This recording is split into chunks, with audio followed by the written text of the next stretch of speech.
ஆதி, என்னாச்சு ஆதி? உங்க அப்பா என்ன சொன்னாரு? எப்ப டிஸ்சார்ஜ் பண்றாங்களா?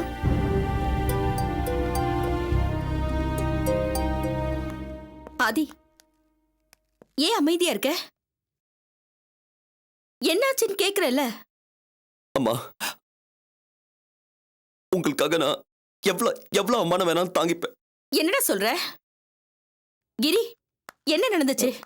மேடம், ஈஸ்வர் சார் வரமாட்டேன்னு சொல்லிட்டாரு. அவர் சொன்னதை விடுங்க. அந்த உஷா மேடம் பாஸை பத்தி ரொம்ப கேவலமா பேசிட்டாங்க. என்னது?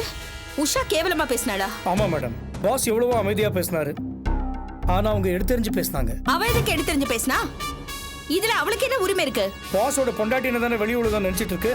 வெளியில அவங்கள பத்தி ரொம்ப மோசமா பேசிட்டு இருக்காங்கன்னு தெரிஞ்சப்பிருக்கும் பாஸ் உங்களை எதுவுமே கேட்கல. அந்த திமிரு அவ்வளவு திமிரு அவளுக்கு. டே ஆதி, உடனே அவளை விவாகரத்து பண்ணு. அம்மா, உடனே அது எப்படிமா முடியும்? எவ்வளவு சீக்கிரம் முடியுமோ அவ்வளவு சீக்கிரம் செய். அதுவும் இல்லாம இந்த வீட்டு வாரிசு அவ கையில இருக்குங்கிற திமிர்ல பேசுறா. அந்த குழந்தை அவ கையில இருக்க கூடாது. அதுக்கான ஏற்பாடு செய். சரிம்மா, செய்றேன். ஆமா, உங்க அப்பா வரமாட்டேன் நான் சொன்னாரு. அவரால தெளிவா பேச முடியல. ஆனா ரொம்ப வீம்பா வர முடியாதுன்னு தலையாட்டிட்டாரு. கொஞ்சம் கூட அவர் நம்ம சைட மதிக்கலமா. ஏன்னா அந்த அபி வேற அங்க வந்தா. என்னது? அபி அங்க வந்தாளா? ஆமாமா, நாங்க பேசிட்டு வெளியே வரும்போது அபி அங்க இருந்தா. அவ ஏதோ அவங்க அப்பா மேல கோவமா இருக்கிறதா இந்த மனோ சொன்னாரு. நான் கேள்விப்பட்ட வரைக்கும் அதுதான் உண்மை. இதெல்லாம் சும்மா அந்த அபி போடுற நாடகம். அவளை தவிர அவர் எல்லாரையும் வெறுக்கிற மாதிரி ஆயிடுச்சு. இது அப்படியே மெயின்டைன் பண்ணி அவர் பேர்ல இருக்கிற சொத்தெல்லாம் அடையணும், ஊர்ல நல்ல பேர் எடுக்கணும்னு அவர் டிராமா போடுறா. இத மனோ வீட்ல எல்லாரும் கேட்டு ஏமாந்துட்டாங்க. அந்த அபி பத்தி எனக்கு தான் தெரியும். I know only about her. உஷாக்கும் அவளுக்கும் எந்த பிரச்சனையும் இல்ல. இன்னும் சொல்ல போனா தொல்காப்பியன் கூட அவ சண்டை போடுற மாதிரி டிராமா தான் போடுறா. எதுக்காக அப்படி ஒரு டிராமா போடணும்? எல்லா சொத்து அவளுக்கே வரணும் தான். That's her motive. அப்படி பார்க்க போனா அபி கன்ஸ்ட்ரக்ஷன்ல ஆர்த்திக்கும் மனோக்கும் ஷேர்ஸ் இருக்குல்ல. இவங்க பேர்ல இருந்து என்ன பிரயோஜனம்? என்ன பிரயோஜனம்? அனோ, அபிய பத்தி எனக்கு தான் தெரியும். போக போக பாருங்க என்ன நடக்குதுன்னு. Just wait and watch. Just wait and watch. அதி,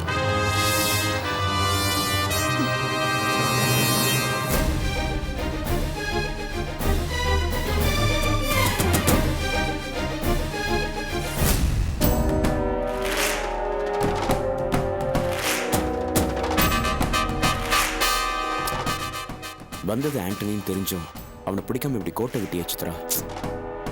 நானே அவனை போன அனுப்பி வச்ச மாதிரி பேசுறேன். அப்புறம் இன்னொரு விஷயம், வந்தவன் ஆண்டனின்னு எனக்கு முதல்ல ஸ்ட்ரைக் ஆகல. அப்படியும் அவனை பிடிக்க ட்ரை பண்ண, அவன் என்னை தள்ளி விட்டுட்டு ஓடிட்டான். உன்னால ஆண்டனி அடையாளம் கண்டுபிடிக்க முடியல சித்ரா. பாஸ், நான் அவனை நாராயணன் நாயரை போலீஸ் வீடியோ டேப்ல பார்த்தேன். இப்ப அவன் வேற விஷயத்துல வந்தான். அதான் பார்த்த உடனே என்னால அடையாளம் கண்டுபிடிக்க முடியல. தொல்காப்பியம் வீட்டுக்கு அவன் எதுக்கு வரணும்? அதான் சொன்னனே பாஸ், அவன் கிட்ட துப்பாக்கி இருந்ததை நான் பார்த்தேன்னு. தொல்காப்பியனை கொலை பண்றதுக்கு தான் வந்திருக்கான். நல்ல நேரத்துல போய் நீ காப்பாத்திட்டேன்னு சொல்ற, அப்படித்தானே? S, of course. பாஸ், தொல்காப்பியன் வீட்ல ஆண்டனியோட வேறொரு போட்டோ பார்த்தேன். அது ஒரு 15-20 வருஷத்துக்கு முன்னாடி எடுத்திருக்கணும். தொல்காப்பியன் கிட்ட அந்த போட்டோவை பத்தி எதுவும் கேட்டியா? இல்ல பாஸ். வந்தவன் தொல்காப்பியனை பார்க்க வந்ததாவா சொன்னா? ஆமா பாஸ். தொல்காப்பியனை பார்க்க வந்ததா சொன்னதையும் அவங்கிட்ட துப்பாக்கி இருந்ததையும் முடிச்சு போட்டு ஆண்டனி தொல்காப்பியனை கொல்லதான் வந்திருக்கான்னு நாம தப்பா நினைக்கிறோமோ? என்ன பாஸ் சொல்றீங்க? ஆரம்பத்திலிருந்து நாம இந்த கேஸ ஒரே கண்ணோட்டத்துல பாக்குறோம். நாம நினைச்சது எல்லாமே தப்பா கூட இருக்கலாம். சரிங்க பாஸ், ஆண்டனி தொல்காப்பியனை கொலை செய்ய வரலனா வேற எதுக்காக வந்திருக்கணும்? தங்களோட பிளான டிஸ்கஸ் பண்றதுக்காக கூட வந்திருக்கலாம். புரியல பாஸ். சித்ரா, எதிரிங்கன்னு நினைக்கிற 2 பேரையும் நண்பர்களா யோசிச்சு பாரு, எல்லாம் தானா புரியும். பாஸ், அவங்க 2 பேரையும் நண்பர்கள்னு எப்படி பாஸ் யோசிக்க முடியும்? மேனுக்காவை ஆண்டனி கொலை பண்ண முயற்சி பண்ணும்போதெல்லாம் தொல்காப்பியன் தான் தடுத்து காப்பாத்திருக்காரு. தடுத்திருக்கான்னு உறுதியா சொல்லாதீங்க. தடுத்திருக்கிறதா நாம நினைச்சுக்கிட்டு இருக்கோம். நம்மளோட அனுமானம் உண்மையா இருக்கணுங்கிற அவசியம் இல்லையே. குழப்பமா இருக்கு பாஸ். எதுக்கு இப்படின்னு கொஞ்சம் தெளிவா சொல்றீங்களா? இப்ப நான் சொல்ல போறதும் 100க்கு 100 சரியா இருக்கும்னு உறுதியா சொல்ல முடியாது. ஆனா இப்படி நடக்கவும் சான்ஸ் இருக்கு. ஆண்டனி, தொல்காப்பியன் இவங்க 2 பேரும் நண்பர்கள். இந்த 2 பேரும் சேர்ந்து ஏதோ ஒரு காரணத்துக்காக மேனகாவை கொல்ல நினைக்கிறாங்க.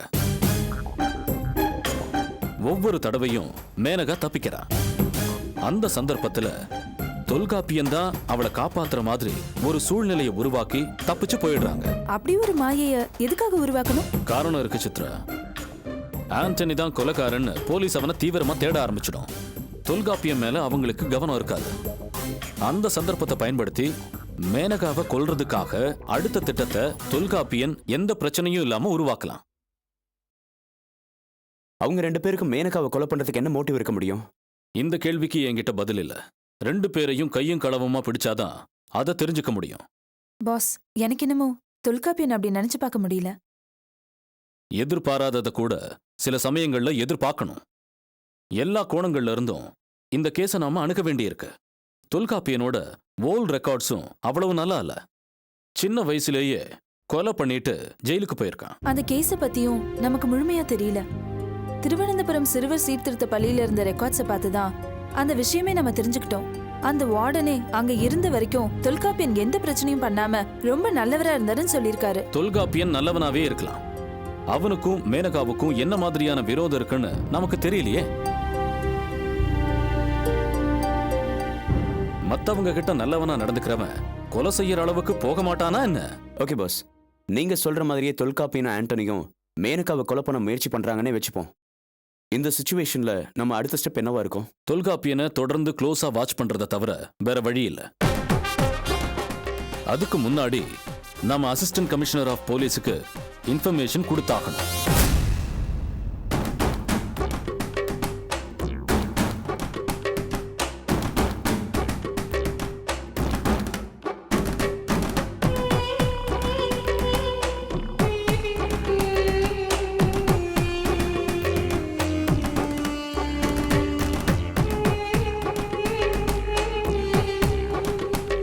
ஆதி அண்ணா சொன்ன விஷயம் உங்களுக்கு ஞாபகம் இருக்கா? அவர் அப்பாவை பார்க்க போன இடத்துல அபியக்கா வந்திருக்காங்க. அந்த கோவத்தில் அவர் ஏதோ வளர்றாரு. அதை போய் பெருசாக எடுத்துக்கிட்டு நினைச்சேன். அவர் சொன்னதை நீங்க தெளிவா புரிஞ்சிட்டு இருக்கீங்க, ஆனா ஒண்ணுமே புரியாத மாதிரி பேசுறீங்க. ஆதி அண்ணா சொன்னதுல கொஞ்சம் கூட உண்மையா இருக்காதுன்னு நினைக்கிறீங்களா? உங்க அக்கா நினைச்சாங்கன்னா எதுவும் செய்வாங்க. நம்மள கம்பெனிலேருந்து ஓரம் கட்ட மாட்டாங்கன்னு என்னங்க நிச்சயம்? சரியானோ, அதுக்கு இப்போ என்ன பண்ணணுங்கிற? ஷஷ்டியப்த பூர்த்தியில் நடந்த விஷயத்தெல்லாம் மறந்துட்டு உங்க வீட்டுக்கு போகணும். எந்த முகத்தை வச்சுக்கிட்டானோ நான் அந்த வீட்டுக்கு போவேன்? அப்பாவை பாதி வழியில் மடக்கி உங்க வீட்டுக்கு கூட்டிட்டு போனது நான் தான். இதெல்லாம் உங்களுக்கு தெரிஞ்சிருக்காது. நிச்சயமா தெரிஞ்சிருக்காது. எப்படி தெரியும்? அப்பாதான் பேச முடியாத நிலைமையில இருக்காருன்னு ஆதியனா சொன்னாரே. நாமளா இதை போய் சொன்னாதான் தெரியும். நீங்க போய் நான் தான் இதை செஞ்சேன்னு சொல்லவா போறீங்க? அதை எப்படி சொல்லுவேன்? இருந்தாலும் அவங்க முன்னாடி போய் நிக்கிறதுக்கு ஒரு பயம்தான். மனு, என்னங்க பயம்? நீங்களா ஏதாவது கற்பனை பண்ணிக்காதீங்க. உங்க அப்பாவை நீங்க தான் இங்க கூட்டிட்டு வந்தீங்கன்னு அவங்க யாருக்குமே தெரிஞ்சிருக்காது. தெரிஞ்சிருந்தா இந்நேரம் நம்மள தேடி வந்து ருத்ர தாண்டவமே ஆடிட்டு போயிருப்பாங்க. அதுவும் இல்லாம நான் இப்போ உங்க அக்காவை போய் பார்க்க சொல்லல, உங்க அம்மாவை போய் பார்க்க சொல்றேன். அவங்கள பார்த்து என்ன ஆக போதனோ? மனு, உங்களுக்கு சுத்தமா எதுவுமே தெரியல. உங்க அக்கா நம்மள ஓரங்கட்ட ஏதாவது தப்பான முடிவு எடுத்தாங்கன்னா அவங்களும் உங்க வீட்டுல உள்ளவங்க சப்போர்ட் பண்ணக்கூடாது. அப்படி சப்போர்ட் பண்ணாம இருக்கணும்னா உங்க அக்கா மேல அவங்க எல்லாருக்கும் நல்ல அபிப்பிராயமே இருக்கக்கூடாது. எல்லார் முன்னாடியும் அப்பாவை கண்டபடி திட்டிட்டு இப்ப என்னமோ அவங்களே போய் ஹாஸ்பிட்டல்ல விழுந்து விழுந்து கவனிக்கிற விஷயத்த போய் சொல்லுங்க. அது அப்படி நடக்க வாய்ப்பே இல்லானு. ஆதி ஹாஸ்பிட்டல்ல எதேச்சியா எங்க அக்காவை பார்த்துட்டு அப்பாவை பார்க்க வந்ததா அவரா நினைச்சிருக்கலாம் இல்லையா? அப்போ ஆதியா நான் சொன்னதை நீங்க நம்பல? நம்பலன்னு இல்லானு, அவரு அது தப்பா கூட புரிஞ்சிட்டு இருக்கலாம்ல. மனு ப்ளீஸ், சும்மா இப்படி வளவளன்னு பேசாதீங்க. ஆதி என்ன எதையுமே சரியா கவனிக்காம பேசுற ஆள் கிடையாது. இப்போ விட்டோம்னா நம்ம கையில இருக்கிற பவர் போயிடும். அதை புரிஞ்சுக்காம நீங்க எதோ பேசுறீங்க மனு. அபி கன்ஸ்ட்ரக்ஷன்ல நமக்கும் ஷேர் இருக்குங்கிற தைரியத்துல தான் நீங்க புதுசா ஏதாவது பிசினஸ் பண்றேன்னு இறங்கினாலும் பயம் இல்லாம இருக்க முடியுது. அதை நம்பிதான் நமக்கு கடனே கிடைக்குது.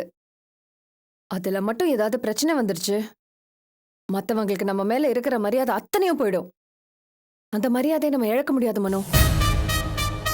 சரி அனு, அதுக்காக உங்க அக்காவை பத்தி உங்க வீட்டுல உள்ளவங்க கிட்ட சொல்லிதான் ஆகணும். என்ன இருந்தாலும் உங்க அக்கா பண்றது தப்பு தானே. தன்னை நம்பி இருந்தவங்க கிட்டயே அவங்க சரியா நடந்துக்கல, நம்மள என்ன சும்மாவை விட போறாங்க? நிச்சயமா நம்மள ஓரம் கட்ட தான் நினைப்பாங்க. சேச்சே, அக்கா அப்படிலாம் நடந்துக்குவாங்க தான். நடந்துக்குவாங்க தானே? அப்போ உடனே உங்க வீட்டுக்கு போய் நான் சொன்ன மாதிரி செய்யுங்க.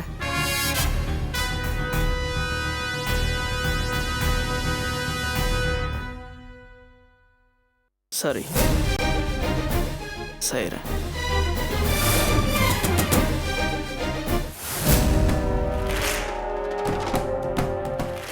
மேனகாவை கொல்றதுக்கான அடுத்த திட்டத்தோட ஆண்டனி தொல்காப்பியனை சந்திக்க வந்திருக்கலாம்.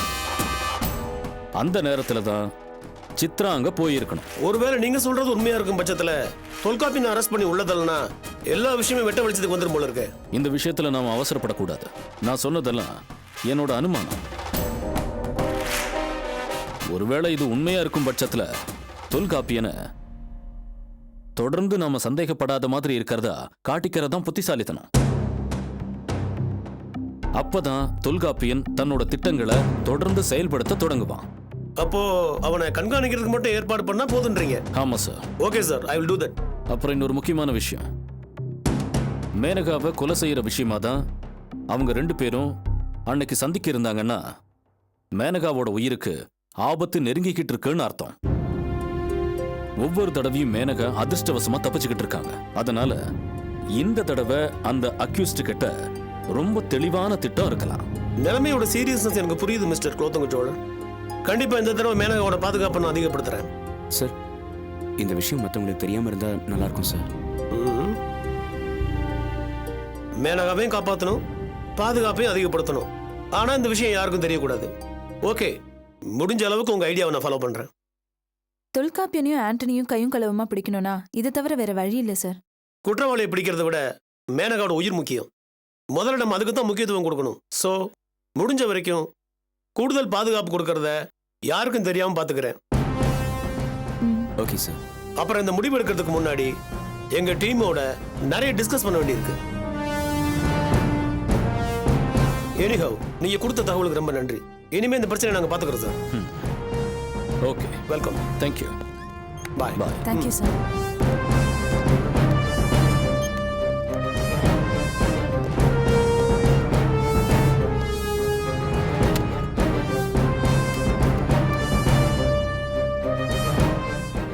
இன்ஸ்பெக்டர் ராம், தொழிலதிபர் மேனகாவோட பாதுகாப்பு விஷயமா உங்கள்கிட்ட டிஸ்கஸ் பண்ண வேண்டியிருக்கு.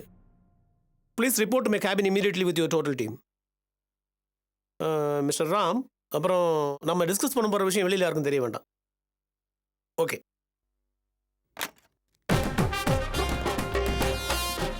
Sir, S.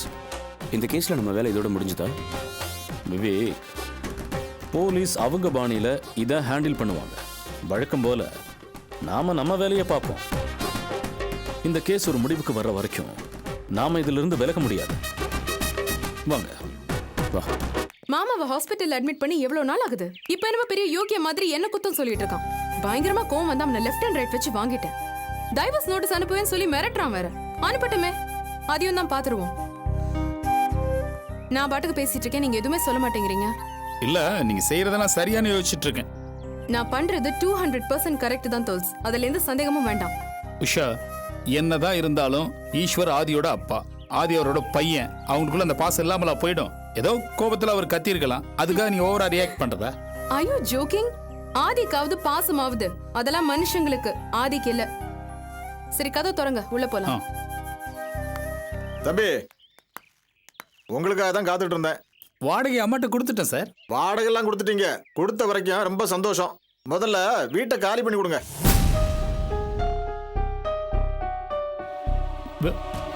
என்ன சார் திடீர்னு வீட்டை காலி பண்ண சொல்றீங்க? இது ஃபேமிலி இருக்கிற இடம் தம்பி. நல்லபடியா இருந்தா இருக்கலாம். சார் நீங்க என்ன சொல்றீங்கன்னு எனக்கு புரியல. நீங்க நடந்துக்கிறது சரியில்லைப்பா. உங்களை தேடி யார் யாரோ வராங்க. வந்தா உங்களுக்கு என்ன? இப்ப நான் உங்ககிட்ட பேசலாமா? தம்பி, பிரச்சனை வேண்டாம். நீங்க வீட்டை காலி பண்ணி கொடுங்க. 1 வாரம் டைம் தரேன். ஒரு வாரமா? ஒரு வாரத்துல எப்படி சார் வீட்டை காலி பண்ண முடியும்? அதுக்கு மேல டைம் கிடையாதுப்பா. சார் நீங்க காரணமே இல்லாம வீட்டை காலி பண்ண சொல்றீங்க. இப்ப திடீர்னு நான் எங்க போறது சொல்லுங்க? சென்னையில வீடு கிடைக்கிறது அவ்வளவு சுலபமா? அப்ப அதை உணர்ந்து நீங்க நடந்துக்கணும். சார் என்ன நீங்க நடந்துக்கிறது உங்களுக்கே நியாயமா இருக்கா? உங்க வீட்ல வாடகைக்கு இருக்கிறவங்கள என்ன அடிமை மாதிரி நடத்துறீங்க? இவர் வீட்டுக்கு ஃப்ரெண்ட்ஸ் தெரிஞ்சவங்கன்னு 4 பேர் வந்துட்டு போயிட்டு தான் இருப்பாங்க. உங்க வீட்டுக்கெல்லாம் யாருமே வரமாட்டாங்களா? நீ ரொம்ப பேசுறமா? நீங்க பேசுறது மட்டும் ரொம்ப சரியா இருக்கா? உஷா கொஞ்சம் பொறுமையா இருங்க. என்ன பொறுமையா இருக்க சொல்றீங்க தோல்ஸ்? உங்க வீட்டுக்கு யார் வராங்க யார் போறாங்கன்னு உட்காந்து வேடிக்கை பார்த்துட்டு இருக்காரு. முதல்ல இவர் பண்றதே தப்பு. நான் பேசிக்கிறேன். உஷா நீங்க தயவு செய்து பொறுமையா இருங்க ப்ளீஸ். தம்பி, இந்த பொண்ணு பேசுறது சரியில்லை. நீ 1 வாரத்துல வீட்டை காலி பண்ணி கொடுத்துரு. சார் ஒரு வாரத்துல வீட்டை காலி பண்ணி கொடுக்கறது சிரமம் சார். 1 மாசமா டைம் வேணாமா? எதுக்கு இவர்கிட்ட போய் கெஞ்சிக்கிட்டு இருக்கீங்க? 1 வாரம்லாம் நீங்க வெயிட் பண்ண வேண்டாம். இன்னைக்கு இப்பவே வீட்டை காலி பண்ணி சாவி உங்ககிட்ட கொடுத்துடுவாரு. என்ன உஷா எங்க போறது? வீட்டை காலி பண்ணிட்டு எங்க வீட்டுக்கு வாங்க தோல்ஸ். நல்ல பெரிய வீடு தான், வசதியா அங்க இருக்கலாம். உங்களுக்கு இன்னொரு வீடு கிடைக்கிற வரைக்கும் நீங்க தாராளமா எங்க வீட்ல இருக்கலாம். ஒன்றும் பிரச்சனை இல்ல. ஒன்றும் டென்ஷன் வேண்டாம் சார். இப்பவே கொஞ்ச நேரத்துல சாவியை கொண்டு வந்து கொடுத்துருவாரு. நீங்க வெயிட் பண்ணுங்க. ரொம்ப சந்தோஷம். சீக்கிரமா வீட்டை காலி பண்ணி சாவி கொண்டு வந்து கொடுங்க. ஏன் உஷா அப்படி அவசரப்பட்டீங்க? அவசரப்படுறதுக்கு இல்ல தோல்ஸ். முதல்ல நீங்க இந்த மாதிரி ஒரு இடத்துல இப்படி ஒரு வீட்ல இருக்கிறதுல எனக்கு இஷ்டமே இல்ல. வீட்டை மாத்த சொல்லணும்னு சொல்லி நான் ரொம்ப நாளா யோசிச்சுட்டு இருந்தேன். நல்ல வேளை இவர் முந்திக்கிட்டாரு. இந்த மாதிரி ஆளுங்களெல்லாம் எப்படிதான் சமாளிக்கிறீங்களோ எனக்கு தெரியல. இருக்கிற 4 சாமான தூக்கி நம்ம வண்டியில போடுங்க, கிளம்பலாம். வாங்க, யோசிக்காதீங்க.